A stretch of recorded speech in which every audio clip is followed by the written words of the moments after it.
Artem, do you want to do an intro? I think I really liked your last intro from last week. Yep, definitely. So welcome everyone, and thanks for joining. Whichever time zone it is that you're joining from.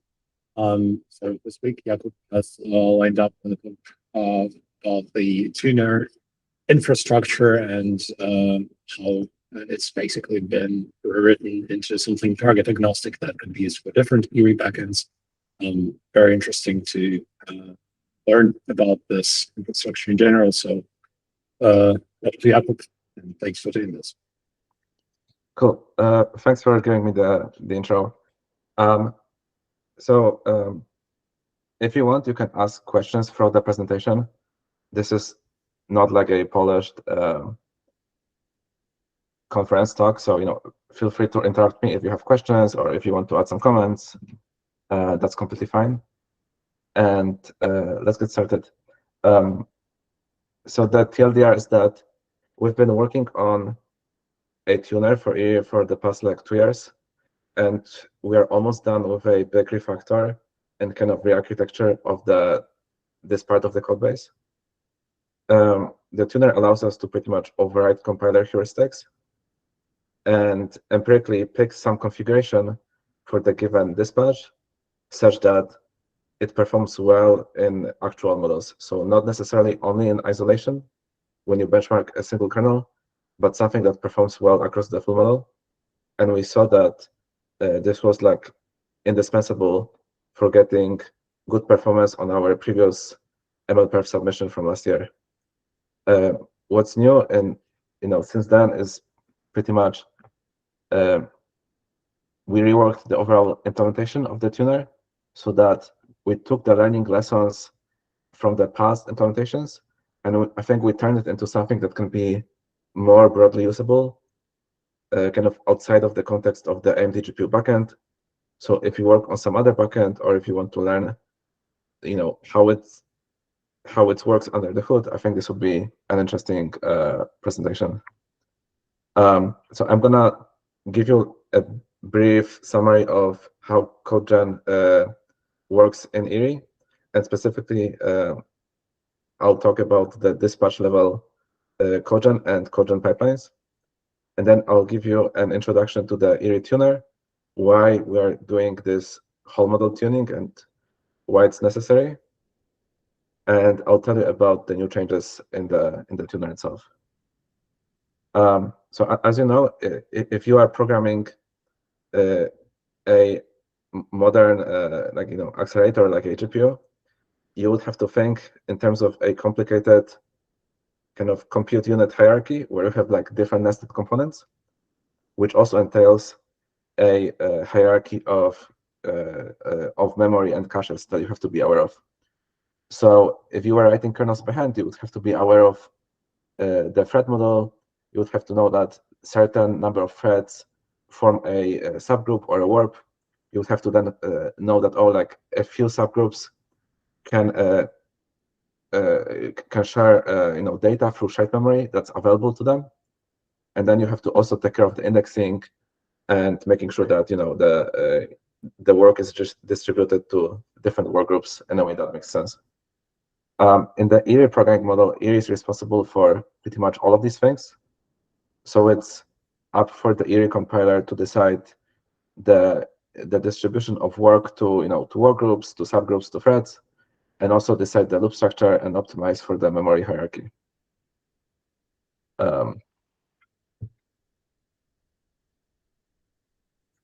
Yeah, and we also need to plan for shared memory. So it's a lot of things that the compiler is responsible for, and it's also a lot of things that the compiler may not get 100% optimal all the time. We are making some informed guesses, but at the end of the day, what we have in the compiler is a bunch of heuristics that were shown to work across like a class of problems that we benchmarked, but it's not possible to account for every possible kernel type for every possible model. So inherently, there's always some performance on the table if you just use the compiler defaults. So here I have an example of some Python model that was imported through IREE Turbine. into the Torch dialect.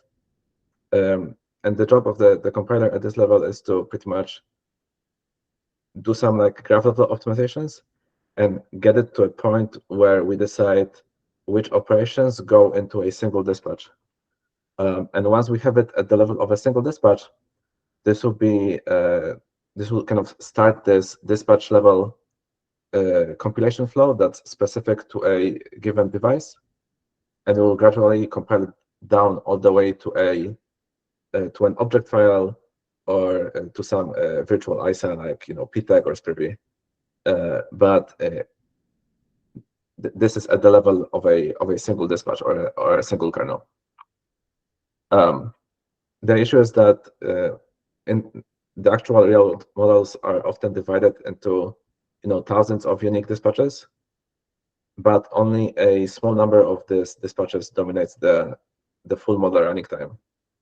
IREE has to decide how to configure all of them, and this is done heuristically. And because these heuristics are imperfect, what we want to do is we want to focus on these most important dispatches from the model and make sure that we are getting the best that the kind of the compiler and the hardware can offer for these top dispatches.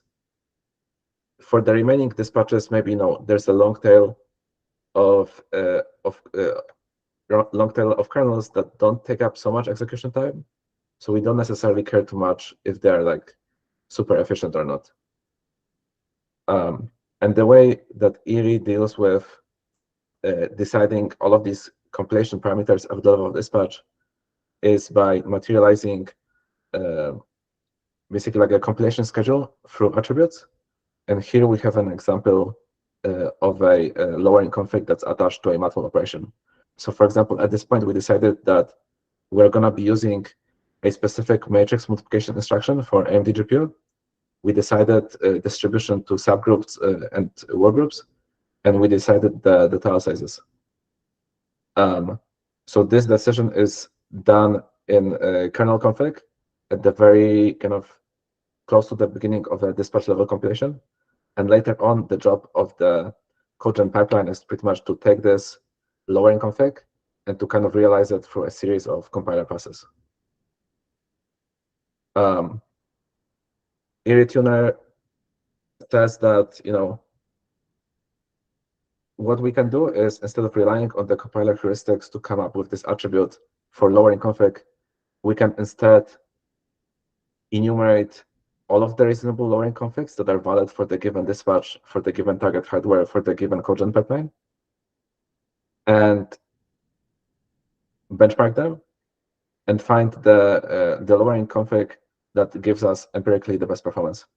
And the way we do it is that we look at the operation that's being compiled, the target hardware attributes, and we have to know what the codegen pipeline can actually handle. And based on this, we form SMT constraints that we give to the Z3 solver. The Z3 solver will return us the set of knob assignments that satisfy the constraints, and later on we'll use it to basically to override the compiler heuristics. We'll compile like hundreds or thousands of different versions of the same dispatch. We'll benchmark them, and you'll pick the one that performs the best empirically. So in the existing, or like in the previous Python-based constraint generation flow, we heavily rely on IREE compiler bindings that are kind of exposed at the level of C, and later on the C bindings gets exposed to the Python layer.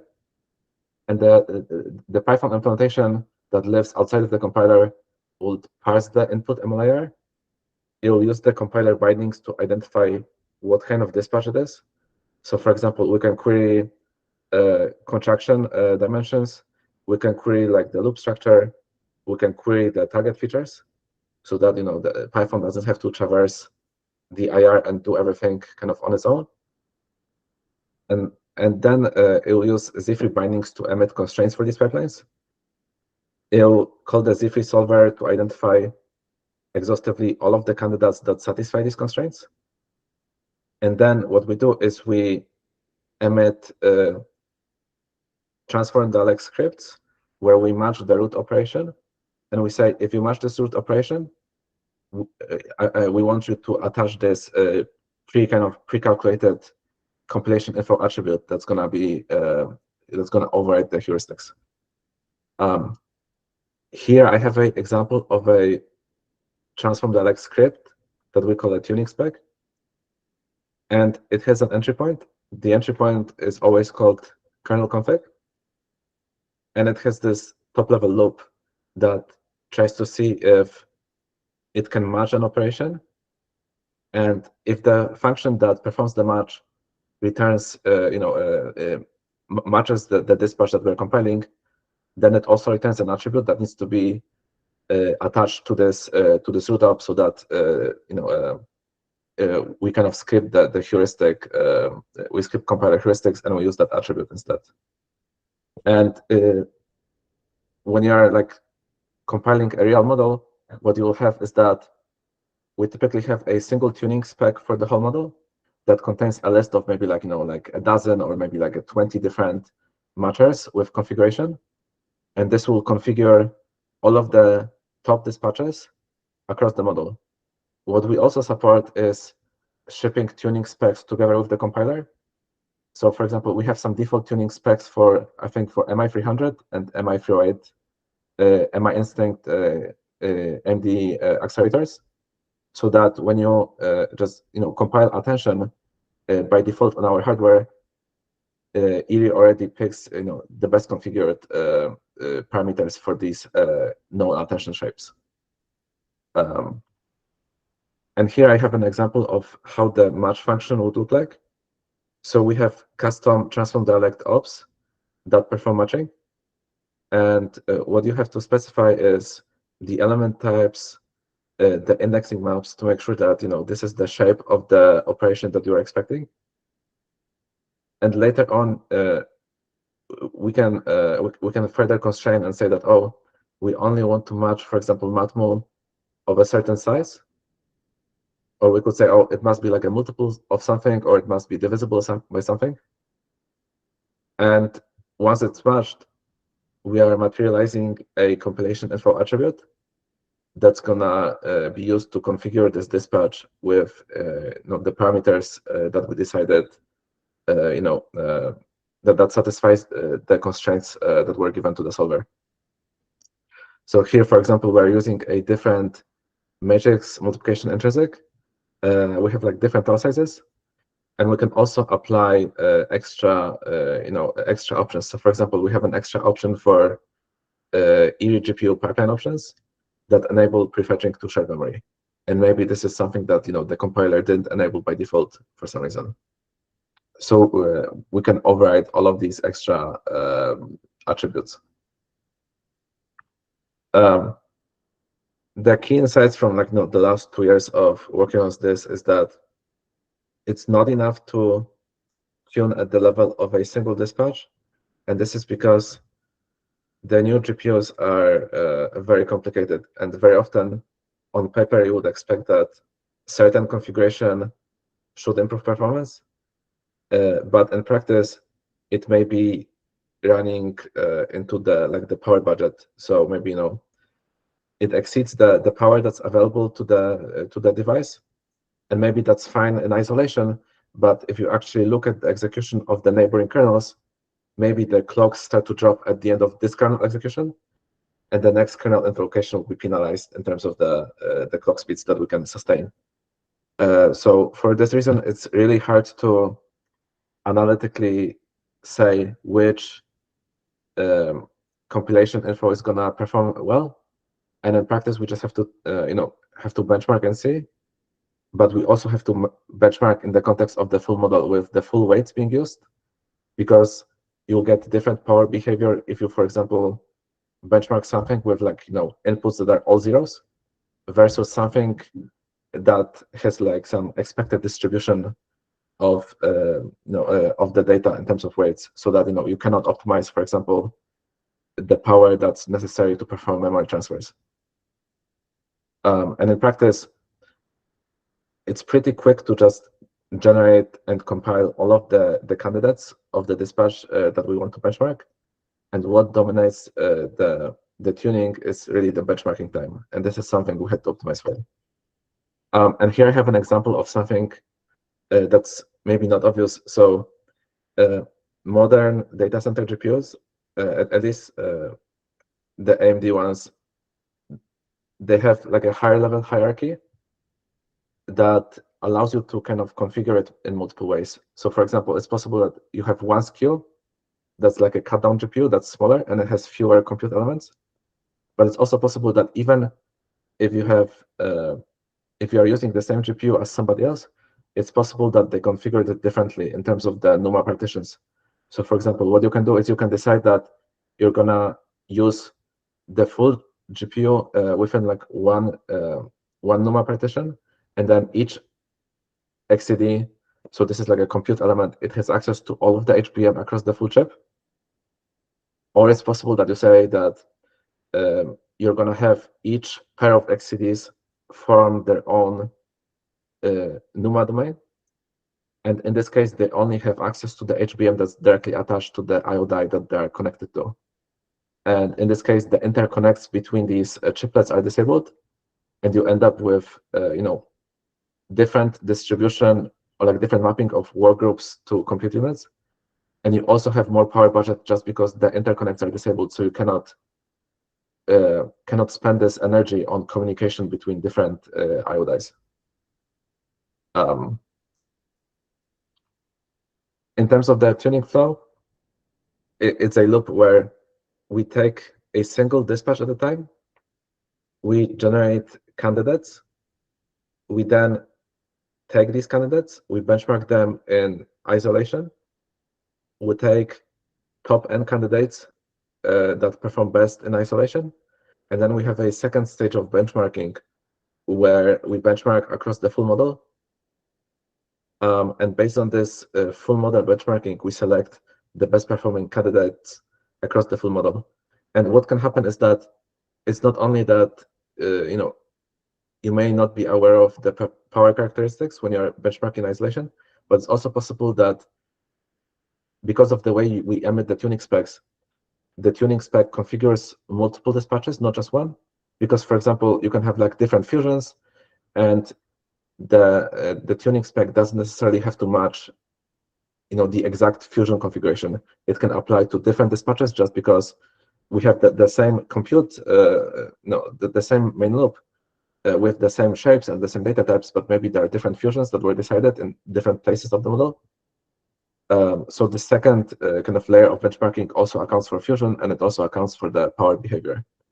And once we emit this tuning spec, once we finalize the decision and we say we want to use this tuning spec for this dispatch across the full model, we then have a linking pass that can take an existing tuning spec, take the new one, can kind of link them together so that you can keep running this loop where you go dispatch by dispatch in terms of the execution time, and you can keep pulling in new configurations from the tuner. In order to make this more practical and save on the tuning time, what we discovered is that we want to override the default candidate evaluation order, because even though we don't necessarily know which candidate would be best performing, we have enough intuition to be able to tell you that there's some ordering that's likely to prioritize good candidates, and it's going to put candidates that are likely to perform badly at the end of the list. So what we can do is we can pretty much take an unordered list of candidates. We can come up with a comparison operator that's going to order them in a way that we think is going to prioritize good candidates. And we can decide a cutoff point where we say that we're, for example, only going to evaluate the first half and discard the second half with high enough level of confidence that we are not discarding a very good candidate just because it ended up in the second half of the list. And this is something that Emily was working on, and she was able to train a random forest predictor that based on different dumps of the tuning logs from a dozen of different kernel types across different hardware, she was able to build a predictor that was able to find an ordering that's pretty close to the to the real world performance. But what we found is that this has very high maintenance cost, because every time you change the code gen, every time you update the compiler, you may potentially have to redo this predictor training, and this is time consuming. And what you end up with is a large blob that's not very interpretable. So you don't necessarily know how it works, on the inside. And we decided that for our use case, since we are building a general purpose compiler, we don't have the resources to maintain, like binary blobs like this, and keep them up to date as we iterate on the compiler. So if you were working on a homogeneous deployment where you know that you have exactly this model with exactly this target hardware in this exact runtime configuration, this is probably like a very good option. But for in our context, this was the maintenance cost was just way too high. And what we ended up doing is we ended up doing some feature engineering to see if we can still get good speed up, but without without using any kind of like black box solutions. So we ended up finding a simple heuristic that allowed us to cut the tuning half in like more than half. And this was a combination of some features that we kind of guessed and we kind of confirmed with the data set. So for example, it turns out that tile sizes that have the k dimension as power of 2 are pretty good. And then we had a feature that related that looked at the shape of the matrix multiplication intrinsic that's being used. And we also looked at something called quantization inefficiency. And I think this term comes from the StreamK paper. And it basically gives us a good proxy on how well the tile sizes are gonna to keep the whole GPU utilized for the execution, so that we don't end up in a situation where we have a few workgroups that are launched at the end, and maybe they only execute on a small, small portion of the overall silicon, leaving the rest of the GPU underutilized. So we found that, with a simple enough heuristic, and this is like, 3 lines of code in Python, and maybe, 10 lines of code. I don't know exactly, but this is like a very simple heuristics, and it gives us a pretty good speed up without worrying too much that we missed a good candidate. And at the end, we are able to use the Python-based tuner in our SDXL submission in MLPerf last year. And what we found is that given enough effort, so it probably took like a couple of days of tuning, we're able to improve performance by 15% end-to-end. So this is a big uplift. And kind of along the way, we also found that the tuner itself is a very good tool for just iterating on the compiler heuristics, because it allows you to kind of do a large sweep of kind of data collection. So like how lowering config maps to the data, so that as you are iterating on the codegen and as you are improving the heuristics, you can just use it to gather enough data to improve the heuristics that we have in the compiler. And it also turns out to be a pretty good compiler fuzzer, because it just exercises a lot of the codegen paths that are not on by default, just because we are picking some edge cases in terms of the distribution, in terms of the combination of options that are being selected. So it also caught a bunch of bugs in the compiler. The key, like the main issue with this implementation that we found was that, however, there was like a lot of duplication on the Python side that had to be kept in sync with the compiler itself. So in general, like as we learned more about tuning, we gradually ported Python logic to C++ to the compiler, and we exposed it back to Python through compiler bindings. But just through having the compiler generation on the Python side, we inherently end up in a situation where Python has to know about the target details. It has to know about what our codegen pipelines are and what exactly they can handle. And it just created this environment where the people who are working on the codegen would change something in the codegen, potentially change the constraints of their own pipeline, or they would add new features, like new knobs that can be configured, but they wouldn't update the tuner because the tuner left in a different repo. It wasn't necessarily their daily job to maintain the tuner. So it was always this, it created this environment where the tuner always had to catch up to the compiler. So what we wanted to change is to move the constraint generation to the compiler itself and base it on a pipeline interface so that the compiler people can define exactly what is supported and what is not supported when you're compiling, this op for this target using this compilation pipeline. And this has been almost fully implemented already and landed in IREE main. And here I have an example of a pair of an operation that we're going to configure. So this is like a matmul with a new op. So we have like a subdialect in IREE codegen called SMT that defines constraints. So the contract we have is that in that dispatch, there can be multiple compute ops that need to be configured. Each compute op belongs to a set. So we say that this is a root op and it's in set 0. And then we have that it has constraints, and the constraints say that all of the root ops in the set need to be configured in a way that satisfies the constraints. And for example, here we say that there is a knob for deciding the workgroup tile sizes, like workgroup 0, workgroup 1, or workgroup 2. And then we can also decide the MMA intrinsics that's being used. And we have, for example, here, 2 intrinsics that may be valid.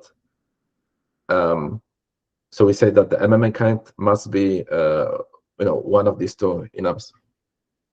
And inside the op, it defines a region where you can define the constraints. So for example, you can say that something must equal something.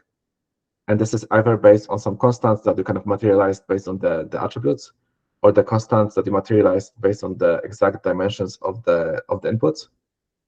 And we create assertions that a valid lowering conflict must satisfy.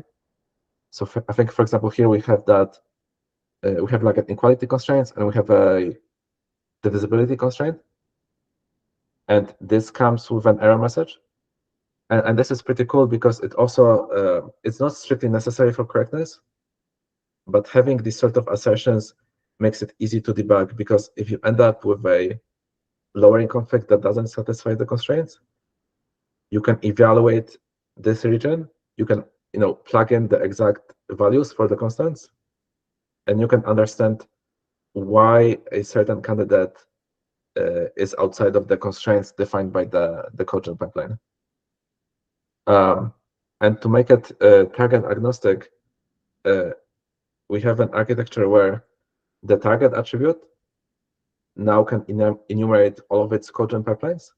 The codegen pipeline has an interface, and just before configuration, we go over each pipeline and ask it, hey pipeline, give me all of the constraints for the given set of root ops that you can emit, and this can be 0 or more. So it's possible that you're compiling an attention, for example, and there's multiple kind of ways you can configure attention. So maybe vector distribute constraints emit multiple IREE codegen constraints ops. But if you go to a different pipeline, maybe it's tile and fuse, you say that, oh, tile and fuse doesn't really know how to compile attention, so it didn't return anything. Then we have a compiler pass that takes these IREE codegen constraint ops and turns them into an SMT lib string. So these are the constraints serialized into this as expression format that can be given to the solver to solve. Python takes this string, gives it to the solver, the solver returns a knob of assignments that satisfies the constraints. And then Python can call back into the compiler and say, for this op and for this list of knob assignments, materialize it back into an attribute that I can apply on the tuning spec side. And the Python will then take this attribute and use it in the transform dialect script that's being emitted. And I think we have a question from Artem. Yeah, I just wanted to ask, so if I'm following correctly, the constraints will always be generated for and based off the root of the dispatch. What is there a way to also account for, let's say, temporary allocations within the dispatch in case, let's say, would be impossible to cogen a specific dispatch for the given target because, let's say, there's a memory allocation limit or something like this? Would the tuner infra be able to generate such constraints, also looking at non-read-ups, and would there be a way to account for this, or is it something that yeah, it's beyond here? We can do that, and we actually do that for the shared memory constraints. So, for example, we say that, oh, like given the target, we know that this hardware, for example, has like 64 kilobytes worth of shared memory, and because we are maybe doing like multi-buffering, and we know that these are the tile sizes, we know that the tile sizes that we decide must end up being such that like they don't consume too much shared memory. So this can be included into constraints. And then, for example, you can have like a different set of constraints that say, oh, I'm going to do cogen slightly differently, and actually I won't be using any shared memory. And you can have like multiple IREE cogen constraints ups that are kind of completely disjoint and say there are different ways to compile this dispatch, and here are like all of the different disjoint ways you can do it. Thanks. Any other questions? Anyone else? Okay. So this is the pipeline attribute interface, and currently it exposes 3 interface methods. So we have one that's like required for every pipeline attribute. So it's basically a function to build the pipeline itself. So you have a path manager, you have options, and you can build the pipeline. And the two, there are 2 other interface methods: emit, constraints, and materialize configuration attribute. These are optional, so not every pipeline has to define these. And there's a default implementation that just like always fails if you don't define it. But for pipelines that actually want to kind of opt into tuning, all they have to do is essentially implement these 2 functions, so emit constraints and materialize configuration attribute. And what emit constraint does is it takes a list of root ops, and it says, I'm gonna insert extra IREE cogen ops inside the same region where the root ops are, and it just just emits something. And materialize configuration attribute says that given a single constraints op and the attribute name, and I think we're missing also the knob assignment in the signature. I think I oversimplified the signature, but it basically says given this constraints op and given this list of knob assignment values, turn it into an actual attribute. So for example, it can be turned into like a lowering config for LVM GPU. It can be turned into a decomposition info for attention, so that each target can decide what is the exact attribute that configures the pipeline. It doesn't have to be just like a plain dictionary. It can be more structured. And then the pipeline itself would be responsible for taking this list of knob assignments and turning it into the attribute it can work with. In terms of the verification, in our implementation, the number 1 goal was to just like match Python 1-to-1 in terms of generating the same number of candidates, and potentially also like duplicating the same bugs on both sides.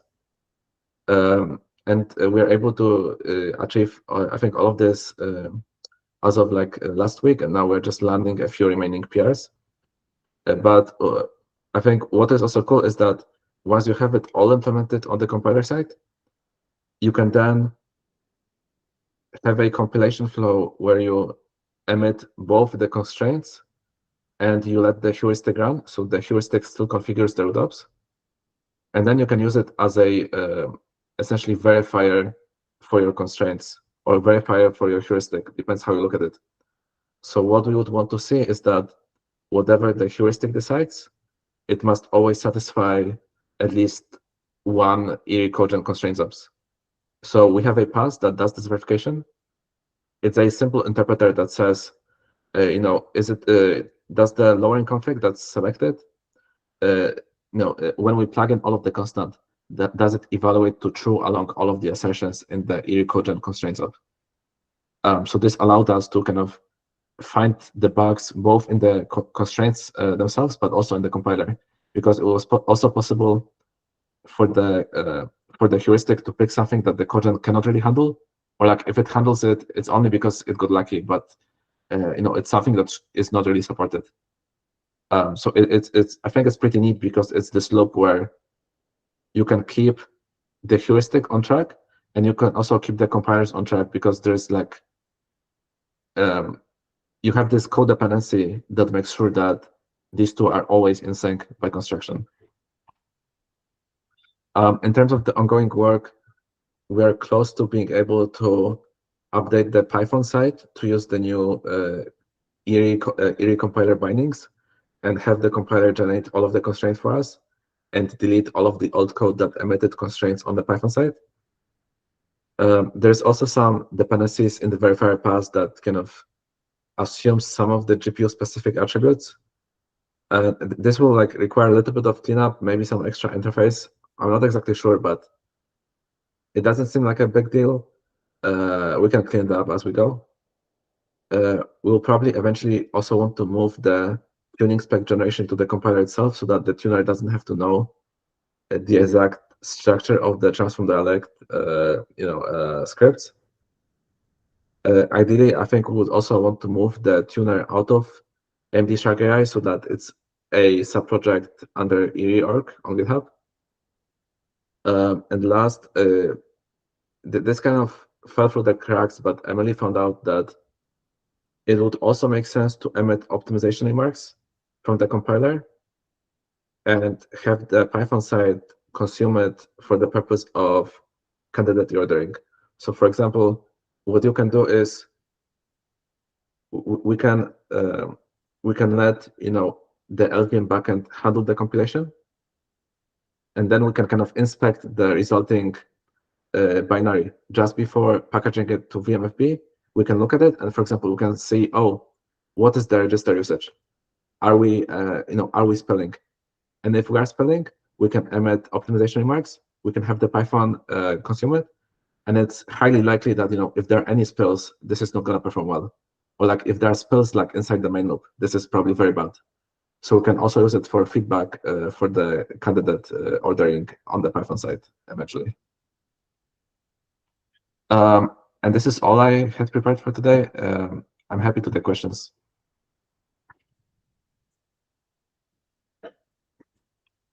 Thomas?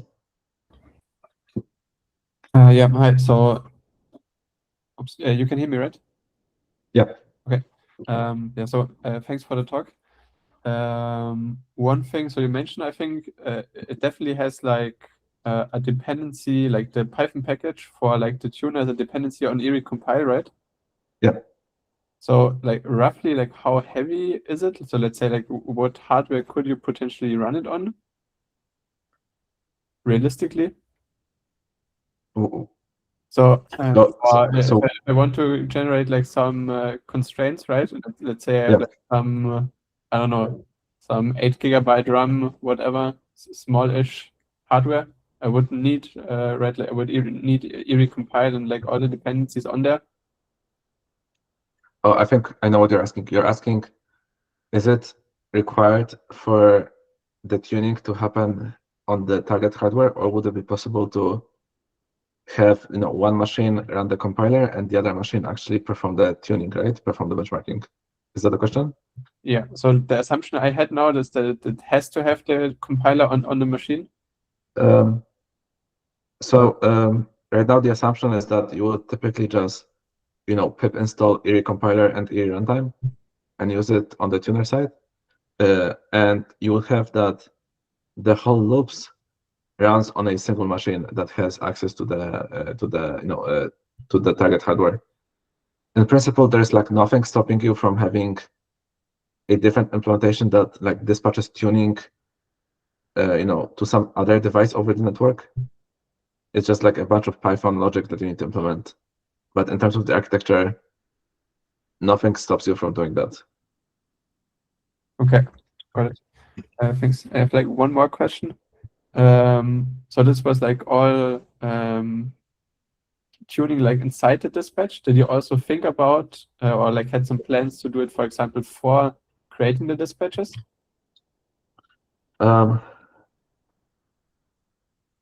So I think that the question would be like, can we also tune at the level of like global optimization, right? Or Yeah, dispatch formation, or like tune over fusions, right? Yeah. And I think that's interesting, but we haven't really thought about this too much. And what made tuning kind of feasible on the dispatch side is that we materialize the schedule as an attribute. So it gives you like a natural, like a starting point where you have like, some parameters, some knobs that you can kind of, turn and see what happens. I don't necessarily know what would be the structure that allows you to kind of encode all of the future decisions in one place before dispatch formation. You'll probably need to have some sort of like a plan that you can materialize as an attribute somewhere. All right. Yeah. Thanks.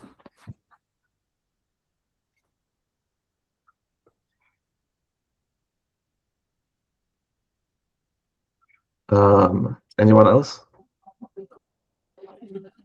Just thinking out loud for dispatch creation level tuning and for fusion decisions, you would almost need to have some kind of a super dispatch variant, which then would be like within that combination of potential several dispatches, you could maybe select different fusion variants. But yeah, globally, it would, if you did this globally on the model, it could just explode.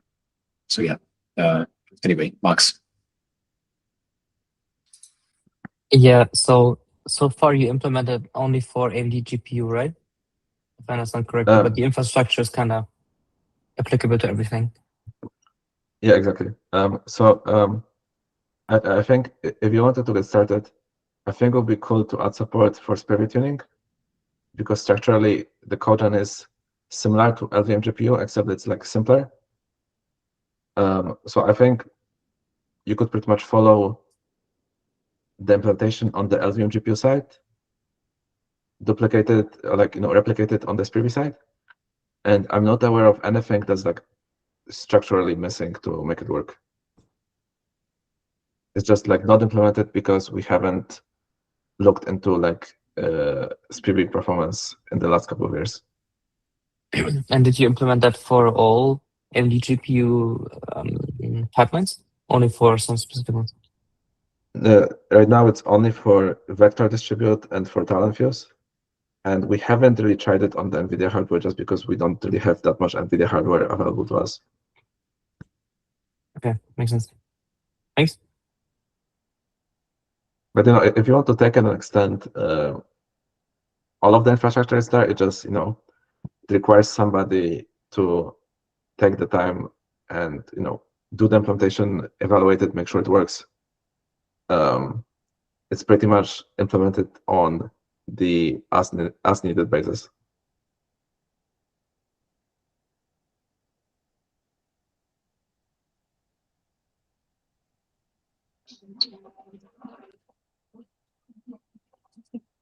Pooja? Yeah, so you mentioned that the auto tuner can also take optimization remarks from the compiler, like it can see if these bills are happening inside the main loop. But if there is like a U kernel which is involved, which is sort of like a black box, then would it still be able to like take such remarks and fit into the auto tuner? Yeah, we don't really have the tuner connected to microkernels yet, but the way I thought about it working eventually is that you can say that one of the constraints pretty much says that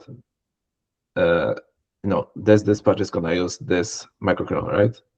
And then you just enumerate, say on the path, on the microkernel path, you have one IREE cogent constraints up and say this is the list of all of the kind of applicable microkernels that you can select from. It's not implemented today, but you could add it as basically like another alternative to the configuration space. So you say in addition to all of these pure cogent constraints, you can also select from like this, and that. Okay. Yeah.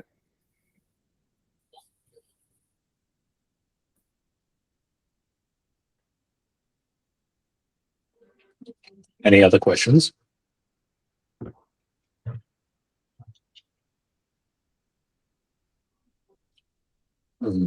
Great. Jakub, thanks a lot for the very in-depth and interesting talk.